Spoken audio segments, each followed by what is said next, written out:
৯ বছরের মধ্যে প্রথমবারের মতো দক্ষিণ কোরিয়ায় জন্মহার বাড়লেও জাপানে দেখা গেছে তার উল্টো চিত্র। গেল বছরের তুলনায় অস্বাভাবিক হারে জাপানে কমেছে জন্মহার। স্থানীয় সময় বৃহস্পতিবার দেশটির মন্ত্রিপরিষদের সচিব ইয়োশিমাসা হায়াশি এক বিবৃতিতে এ তথ্য জানান। বলেন, জাপানে প্রতি ২ জনের বেশি মানুষের মৃত্যুর বিপরীতে একজন শিশু জন্ম নিচ্ছে। আগের বছরের তুলনায় জন্মহার ৫% কমেছে। অন্যদিকে মৃত্যুর সংখ্যা রেকর্ড ১.৬২ মিলিয়নে পৌঁছেছে।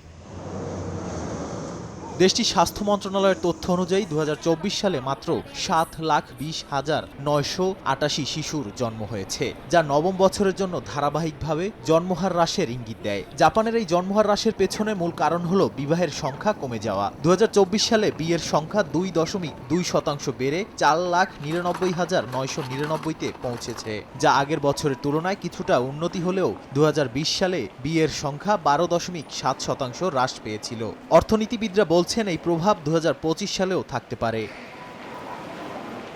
২০২৩ সালের তথ্য অনুযায়ী জাপানে একজন নারী জীবনে গড়ে ১.২টি সন্তানের জন্ম দেন, যা দক্ষিণ কোরিয়ার ০.৭৫-এর তুলনায় কিছুটা বেশি। তবে বিশেষজ্ঞরা বলছেন দুটি দেশের মধ্যে সরাসরি তুলনা করা এখনই সম্ভব নয়। উভয় দেশেরই তরুণদের বিবাহ ও সন্তান জন্মদানে উৎসাহিত করতে চাকরির সুযোগ বাড়ানো এবং নারী পুরুষ বৈষম্য দূর করা প্রয়োজন।